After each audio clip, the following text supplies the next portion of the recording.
Hello friend, இன்றைக்கு நம்ம பார்க்க போகிற விஷயம் டொஷிபா 256 மிஷின் உள்ள வந்த ப்ராப்ளம் உண்டு E030. இந்த ப்ராப்ளம் வந்து ஹீட் ரோலர் அழைக்கிற சென்சர் ப்ராப்ளம் உண்டு. சென்சர் கேபிள் வந்து டேமேஜ் ஆனதால் வந்த ப்ராப்ளம் இது என்னத்தால் டேமேஜ் ஆகிருக்குன்னு சொன்னால், இந்த ஹீட் ரோலர் க்ளீன் பண்ணும்போது அடிக்கடி இந்த கனெக்டரை கலட்டி போட்டுறதால வந்து ஒரு ப்ராப்ளம் இது. கலட்டி போடுங்க, கேபிளை பிடிச்சி இழுத்து கலத்துறதால வயர் வந்து டேமேஜ் ஆகிருக்கு.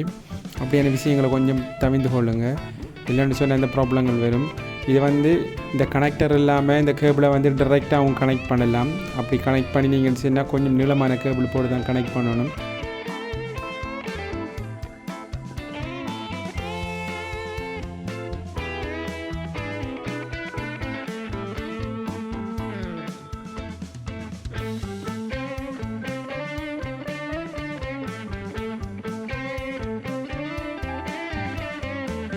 அதோட இந்த ஃபிங்கர் வந்து சரியான ஒரு டைட் இல்லாமல் இருக்கி, அந்த ஸ்ப்ரிங் வந்து கொஞ்சம் லூஸாக இருக்கி.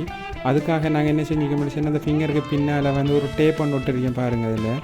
அந்த ஃபிங்கர் அதில் இருக்கிற ஸ்ப்ரிங்கை வந்து கொஞ்சம் முன்னுக்காக்கி எடுத்து வச்சுருக்கோம். அதால் கொஞ்சம் ஸ்ப்ரிங் வந்து கொஞ்சம் டைட் ஆகும். அதாலையும் சில டைமில் உங்களுக்கு இந்த மெசேஜ் வேறு சான்ஸ் குறைவாக இருக்கும்.